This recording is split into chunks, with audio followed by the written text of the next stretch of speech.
চিংড়ি মাছের আজকে যে রেসিপিটা আমি শেয়ার করব, এটা বাচ্চা থেকে বড় সবাই খেতে পারে আর এটাতে তেল খুবই কম লাগে। প্রথমে চিংড়ি মাছগুলোকে ভালো করে ধুয়ে একটা একটা করে বেছে নিয়ে রাখতে হবে।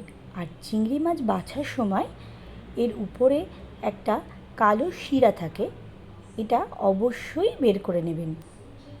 আমি সবসময় এই শিরাটাকে বের করে তারপরেই রান্না করি। এরপরে নুন হলুদ ভালো করে চিংড়ি মাছটাকে মাখিয়ে রাখবেন। নুন হলুদ মাখিয়ে চিংড়ি মাছগুলোকে 10 থেকে 15 মিনিটের জন্য ম্যারিনেট করে রাখতে হবে। চিংড়ি মাছগুলোকে ম্যারিনেট করে রাখার পরে আমরা মিক্সিং জারে একটু নারকেল কোড়া নেব আর সেই নারকেল কোড়াগুলোকে একটা ভালো করে মিহি পেস্ট বানিয়ে নেব। এইবারে একটা খালি টিফিন বক্স নেব, তাতে একটু কাঁচা সর্ষের তেল ভালো করে মাখিয়ে নেব। একটা ছাঁকনির সাহায্যে সেই নারকেল করার যে পেস্টটা বানিয়েছি সেটা ভালো করে ছেঁকে নেব এবং চামচ দিয়ে এটার ভালো করে যে নারকেলের দুধটা সেটা আমরা বের করে রাখব।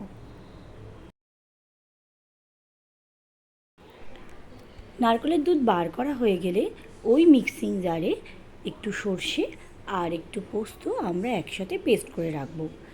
আপনারা চাইলে কালো সর্ষে ব্যবহার করতে পারেন, কিন্তু আমি সাদা সর্ষে ব্যবহার করেছি। ঝালটা সম্পূর্ণ নিজের ওপর। আমি যেমন এখানে 2টো কাঁচা লঙ্কা দিয়েছি, আপনারা চাইলে এর থেকে বেশিও ব্যবহার করতে পারেন। টিফিন বক্সের মধ্যে এবারে পেস্টটা আমরা মিশিয়ে নেব আর ওর মধ্যেই আমরা 1 চামচ মতন টক দই ভালো করে মিশিয়ে নেব। এইবারে তিনটের যে মিশ্রণ একসঙ্গে ভালো করে মিশিয়ে নিতে হবে।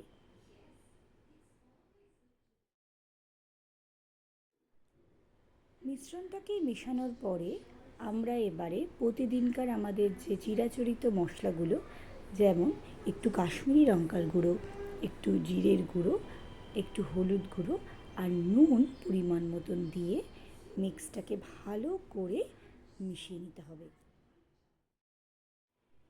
এই মশলাগুলি দিয়ে দেওয়ার পরে পেস্টটাকে আমাদের খুব ভালো করে মিশিয়ে রাখতে হবে, কারণ এই মিশ্রণটার মধ্যে যদি কোনো ক্লট থেকে যায় তাহলে কিন্তু খেতে একদমই ভালো লাগবে না। এইবারে আমরা চিংড়ি মাছগুলো একে একে ওই টিফিন বাক্সের মধ্যে দিয়ে দেবো। চিংড়ি মাছগুলো দিয়ে দেওয়ার পরে যদি আপনাদের মনে হয় একটু নুন কিংবা হলুদ লাগবে, তাহলে আপনার আলাদাভাবে মিশিয়ে দিতে পারেন। আমার যেমন একটু হলুদ কম লেগেছে বলে আমি আলাদা করে একটু হলুদ আর উপর থেকে একটা কাঁচা লঙ্কা আর কাঁচা তেল দিয়ে দিয়েছিলাম। গ্যাসের ফ্লেম জ্বালিয়ে আমরা একটু গরম জল বসাতে দেবো। গরম জলটা ফুটে এলে ওর মধ্যে আমরা টিফিন বক্সটা দিয়ে দেবো। মোটামুটি 15 থেকে 20 মিনিট ফুটানোর পরে আমরা টিফিন বক্সটাকে খুলব।